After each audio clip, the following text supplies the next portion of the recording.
This is Fixable, a podcast from TED. I'm your host, Ann Morris. I'm a company builder and leadership coach. And I'm your co-host, Frances Fry. I'm a Harvard Business School professor, and I'm Ann's wife. On today's show, we're going to talk about communication in the workplace. Our fixer today is Danielle. She's the director of communications, focused primarily on external audiences, mainly customers, but internal communication has been a challenge for her and her colleagues. Oh, it's going to be fun to explore our communications different externally and internally. Yeah, what transfers, what doesn't. I'm excited to get into this with her. So let's listen to her voicemail. I've been working in communication for a little over 20 years, and there's one challenge I feel like I've been thinking about my entire career. It's something that, in my opinion, we've never really cracked as a profession, and that's helping all managers communicate effectively. We know manager relations are as important as ever. We're hearing a lot about communication overwhelm. So here's my question. In the hybrid world of work, what should we actually focus on to help managers be great communicators? What have you seen work best? And what can we learn from companies that are really nailing this? The beautiful thing about communications are there's just so many options. And so what we're going to have to do is help her curate which subset of those options are going to be best for her. You know, communication is a means to an end. So one thing I really want to push on with her is what's the end? What does good look like? What is she trying to solve for when she gets better at this and when the managers around her get better at this? You know, a red flag I have from the voicemail is whenever somebody says, and no one has gotten it right in our whole profession. Yes. In my experience, that's not true for anything. There are always some who have gotten it right. And so I feel pretty confident that part of the answer is going to be find out who does it well and see what they do that's different from the people who don't do it, that don't do it well. And not just in her profession, but in her orbit and in her organization. How do we learn from the great communicators? From the good communicators around her and the good communicator inside her, because she's obviously doing this well. She's chosen this profession. So I'm also going to push her on the patterns in her own life when this really worked. Danielle, welcome to Fixable. Thank you so much for having me. So in your organization right now, where do you see a lack of communication or ineffective communication getting in the way of progress? We are a remote first company, so we're speaking to each other virtually, and we're around 400 and we grew quite fast. So we have a lot of people who have a lot to share and are doing it in channels where we are all a part of it, which I think was very reflective of our startup beginnings. But what it does today is it creates a tremendous amount of information. And I think it's hard for people to understand what's important. So we did a survey recently to check the state of our internal communications, and people are overwhelmed and they don't exactly know what they should be paying attention to. I love the texture you're bringing to this. So what is the literal form of the too much communication? Is it too many emails? Is it too many Slack messages? Tell us how this is presenting it literally for people.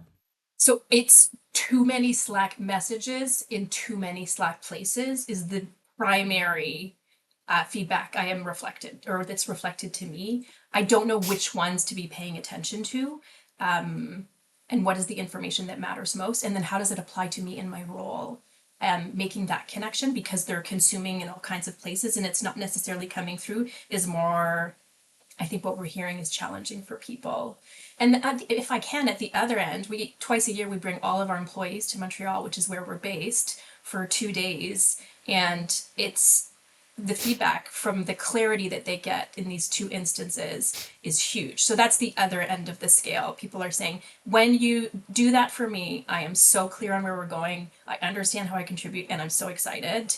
And then in the day-to-day, we lose some of that momentum and it gets lost. And I don't know if I'm allowed, but the reason why I wrote to you was when we did the survey, people are saying my manager's not really a source of communication for me. It was really low, something like 42%.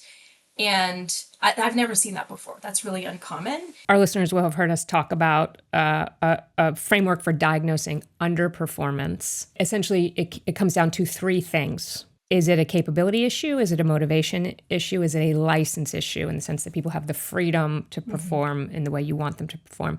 Am I hearing you correctly in saying that your theory of this case is that it's a capability issue on the part of managers? They don't know how to communicate effectively in this current environment? Yes, that's a hypothesis that I have. I think to your point around license, I don't know that it's always clear to them that it's the role, depending on how they've come to the path of manager. So it's a mix, I think. And in my job, I help a lot of executives, and we do a communication plan, and we help them with their tone. And I know how to make really clear PowerPoints, and they get a lot of really tailored custom help. And then the managers are really left to their own devices. And it sounds like from your voicemail, you have tried a couple of things to solve the problem. What have you tried, and what have you learned from whatever happened next? So, we do a lot of toolkits. In a reorg, when you're in a massive organization, typically you'll prepare some Q&As for your managers, maybe some key messages you want them to reinforce. Tried some training, tried also to model it at the highest level of the organization so that they see what good or great can look like. We have cascades that we've tried where you would go to a CEO town hall, let's say, and then after you as a manager get some material and you're asked to reinforce that with your team. Honestly, none of it has blown my socks off, and I wonder about whether it's had an impact at all or whether people are even doing it. If we're talking, all about all the problems that we might have seen. So I don't know. I have never cracked it. That's why I'm here.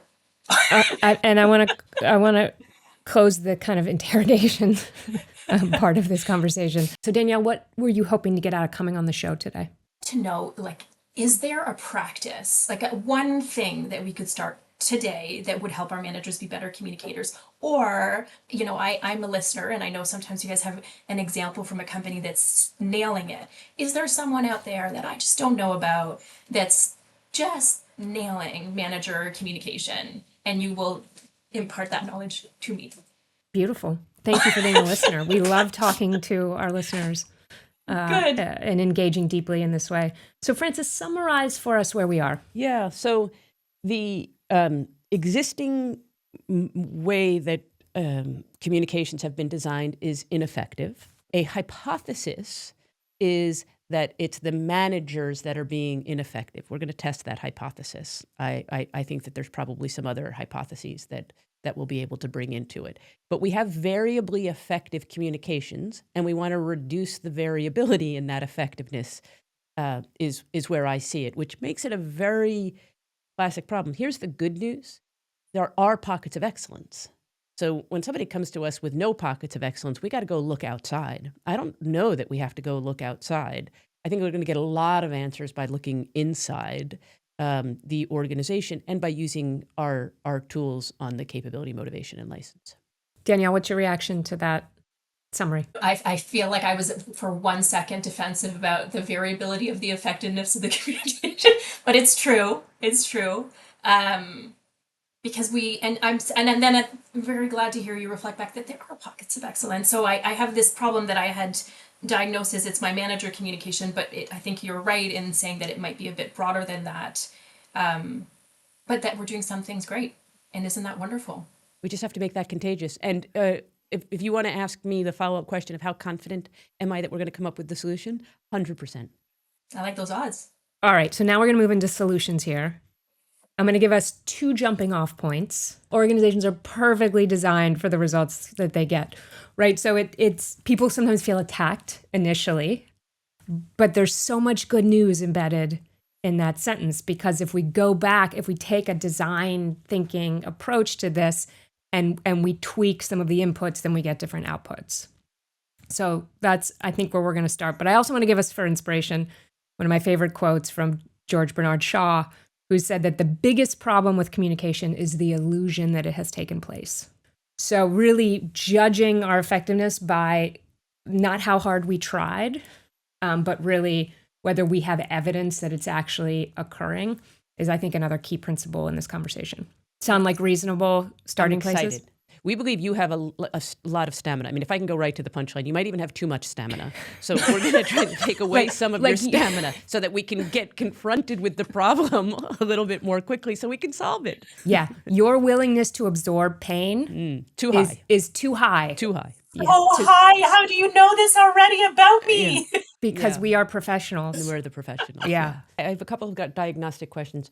The first one's about Slack. Do you use Slack to communicate important company things, or is that more the informal day-to-day way in which we interact with people? We communicate important things.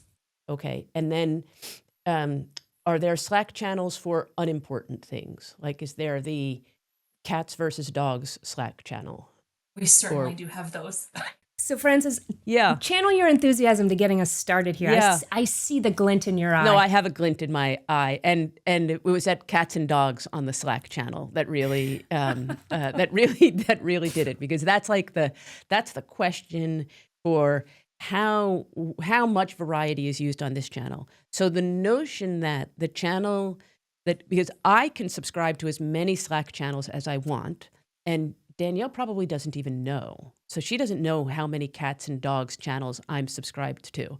And so she doesn't know the volume of inputs that I'm getting. So my first thought is just letting Slack run wild and expecting that through the wild, signal to noise will occur when I'm subscribing to a different number of channels than the other people are. So I think your managers have an impossible task right now, which is they don't even know which channels their people are subscribing to. So now, here's why I'm super optimistic. You've already told us that some organizational design works really well. So important works really well. Even general works well. I'm so excited about important. Oh, I am too. General works well. So clear. Yeah, it's so clear, right. General works well is actually quite a surprise to me. That's usually the catch-all for everything else. But I think you have a design problem, which is all of the rest of it. When we think about when communication works, the volume of it matters vis-a-vis the rest of the volume. So that's why I started asking about non-Slacks, because there's just too many. I mean, and you would maybe not be surprised at how many cats and dogs messages come in a day. And then if you're on 10 of those channels, there's just no chance that you're going to do it. I've just had an intuitive aversion. I think it's a really powerful tool. But it has to be But my curated. brain can't handle all of that stimulus all day. Yeah. So that's one thing, is that I feel like we expecting the uncurated Slack to help everybody separate signal from noise. I think that's not going to work. The thing I've been wondering about, because again, like to contrast with the corporate world where people would come to the comms team and say, hey, I want to send something to all employees. Can you vet this? Here, it's way more Wild West, which also is like the good of our culture. And, there was a message that went in general maybe last week, and I thought, man, this is really not the spot for it, because I've been thinking about the noise. And I was trying to picture myself give the feedback to this individual around this isn't the right channel and to redirect. And I'm thinking a lot about the culture, and I'm worried about, I wouldn't do that. I love your hesitation, because here's the thing. We don't want private solutions. Okay. We want public solutions. The solution is not going to be you taking aside a few people and doing it, because that will lead to variable outcomes, which is what we have. And Francis, can I go up one layer on this? Because I think do. you're going somewhere important. There's a larger question in this whole conversation, Danielle, about how do you solve this problem in a way that reflects the culture and values of the organization? Yeah. And Danielle, the communication czar, coming in with new rules of engagement is not going to work, right? This can be a pretty broad campaign. Come to the company away and say, look, this isn't working, and I want us to solve this problem together. I have a couple of ideas. Or let's put a group together to solve the problem. People who care passionately about this. Let's get the people who love the cats and the dogs and who love Slack and hate Slack. Let's put a team together and empower them with gathering the data and solving the problem and coming back to the group and getting in. It has to end with order out of chaos. I think your fundamental question may not be, what is the solution to this problem? I think it's what is the process we're going to follow and you're going to lead as a company to get to the right answer? We have, I mean, it's a beautiful solution that you're proposing, and it's so simple, and I think it's so right. And we have principles of communication and collaboration that are written out, and we do things like leave room for informal connection. So it's the first time in a meeting where we take like 5 minutes to be like, how are you, and check in, and people really connect to that and they follow it. We're remote first, but nowhere in there is that here's how we do Slack. It probably really should have existed. And I think it's a symptom of our growth, because cats and dogs worked, I think, when we were 50. Yeah. It's not working now. Yeah, well, and here's the thing: like, don't take away the cats and dogs. Let me just tell you that don't do that yet, because that's gonna that signals a change in the culture. There is a Slack specific problem that needs to be solved with urgency, but I also think there's a larger question on how are we going to communicate as a company in this moment. A lot has changed in the last 18 months. Certainly a lot has changed since the company has started, not just in the scale of the organization and the number of humans who have come together to advance your mission, but also the communication tools, the amount of noise people are being asked to absorb just from their phones over the course of the day. So how is this organization together going to decide to operate from a communication standpoint in this environment? And how are you going to get to those rules? To me, those are the strategic questions.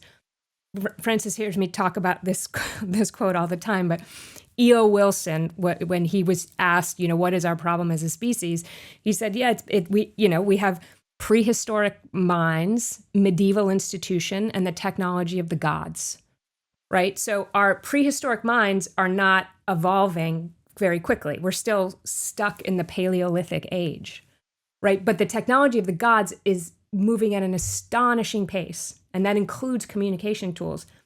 And our institutions are still pretty creaky, right? Shakespeare would recognize them, both the dynamics and the structures themselves.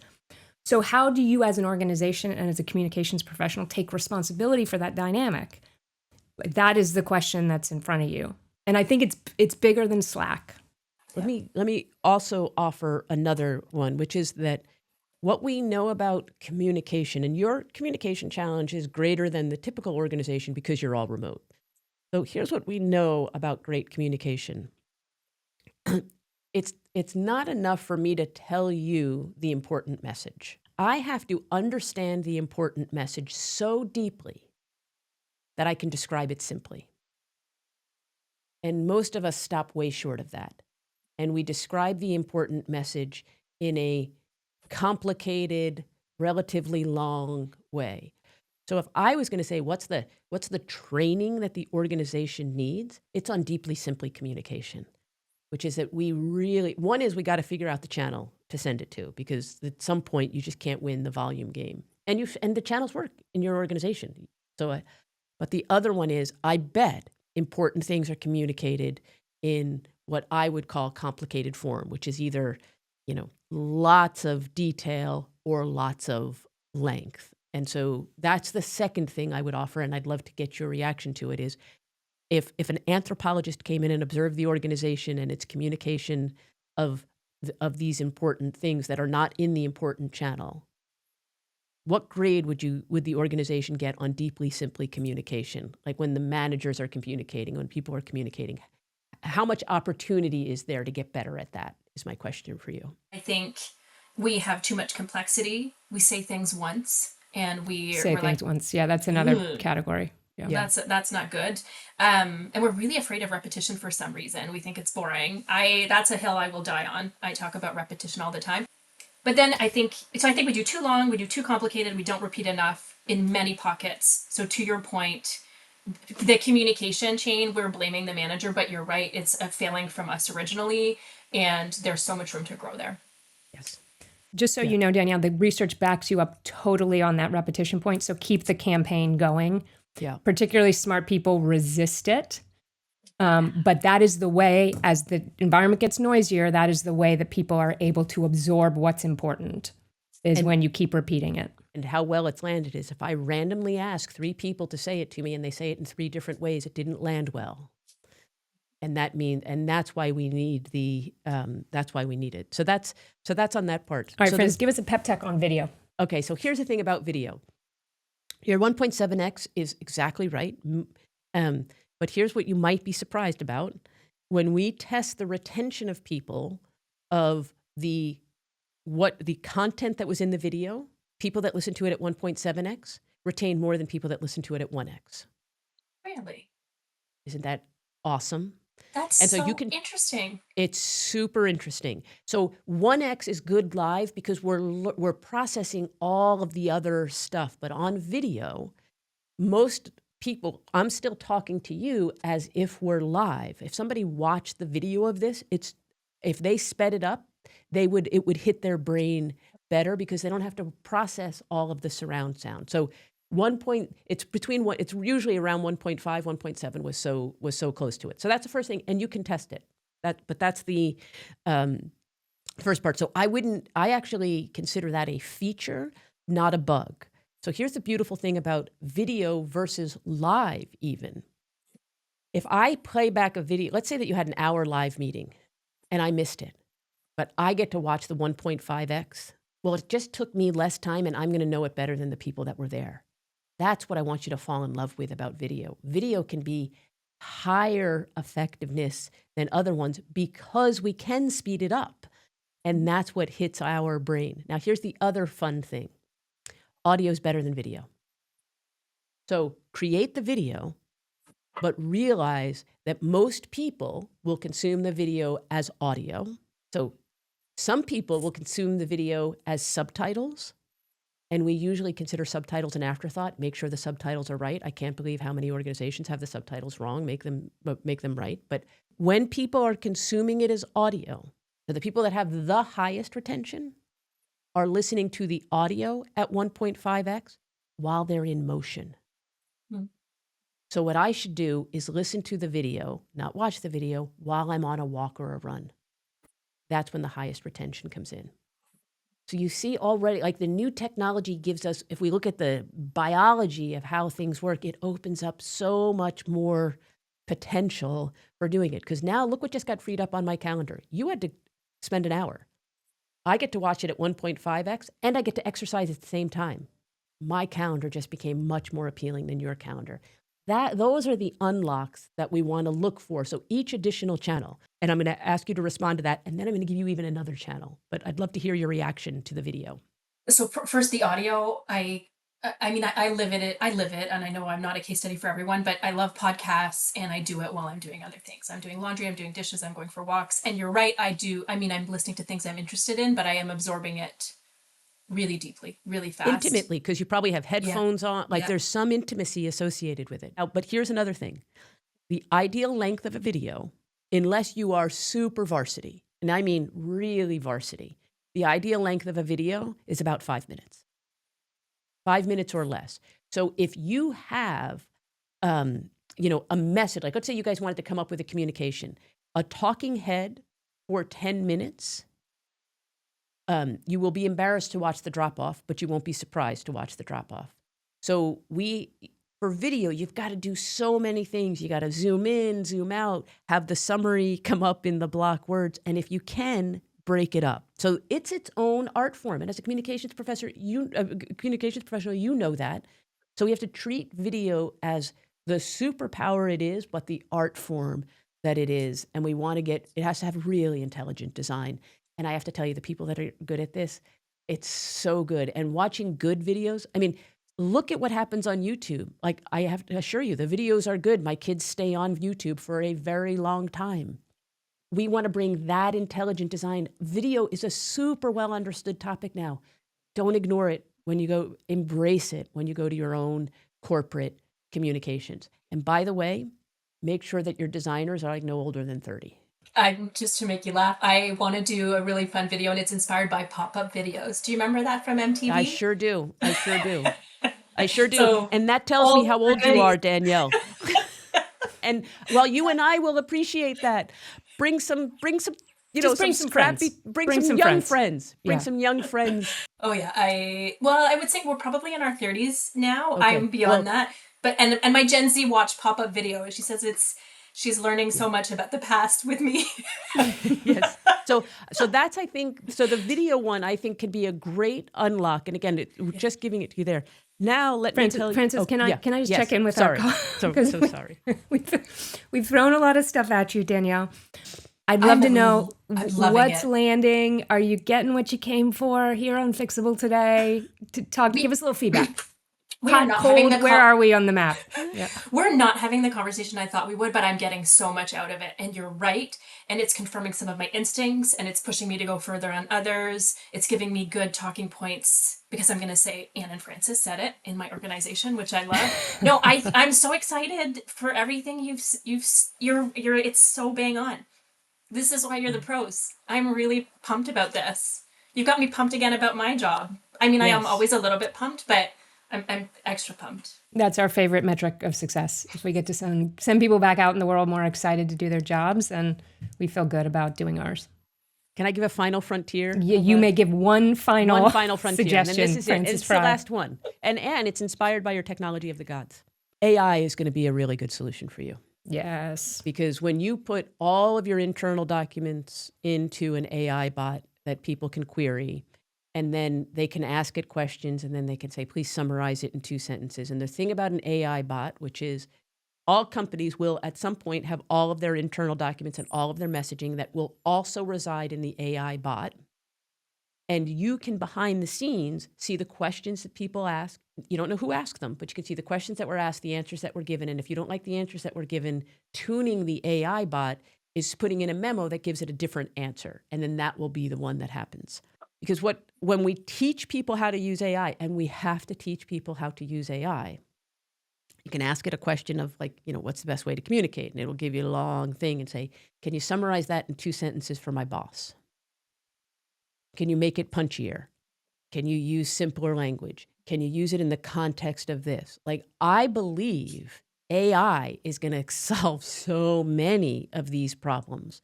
So instead of our only pushing communication, we want to be able to go to a trusted, quiet, non-chaotic place that is a one-stop shopping, that anytime we have a question, we can go and ask the AI bot. So I suspect you either have or on the verge of having an AI bot. And I want to test that. And then I want to encourage you to move along on that.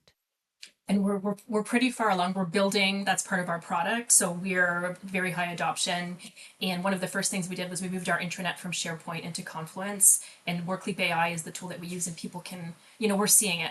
When is performance management cycle? What are the dates for the gathering? So they're not the pages that we wrote that were, trying to make it very accessible, digestible, etc.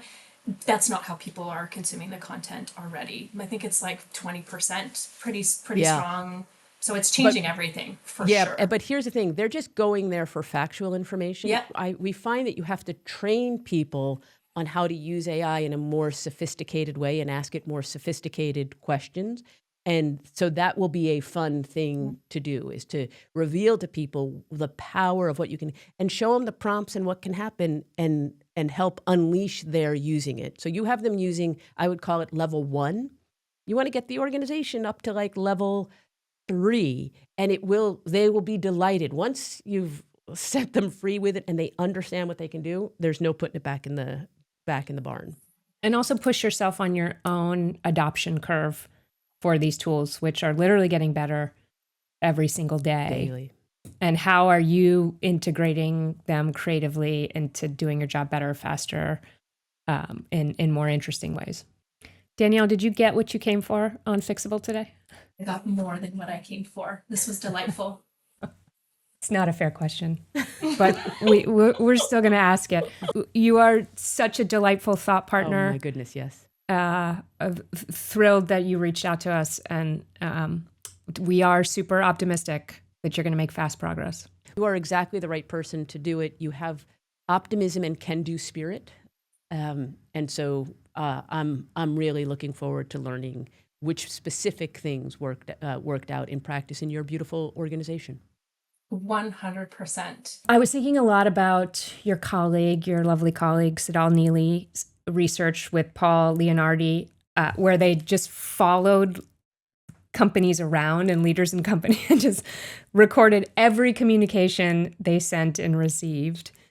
And one of the findings was that when leaders were repetitive and redundant, which as a as an artist, as a communications artist myself, I so resist. I'm going to craft the perfect message. I'm going to say it once, and obviously it's going to land. But their research refuted that premise, like so soundly that it still hurts. When I look back and when Paul was interviewed on this, one of the things he said is that we're so bred to believe that clarity is the key to being a better communicator, and it's actually about making your presence felt. And I think that challenge of making your presence felt is harder and more urgent than ever as a very core capability of leadership. And if I was going to augment that beautiful sentence, I would say making your presence felt amidst the cats and dogs channels. Yes, because in these remote environments, we do have to encourage people to bring their like dimensionality into work. Literally, in screens, we get to reduce to 2 dimensions, and so these tools allow us to do that, and it's important. But we got to balance it.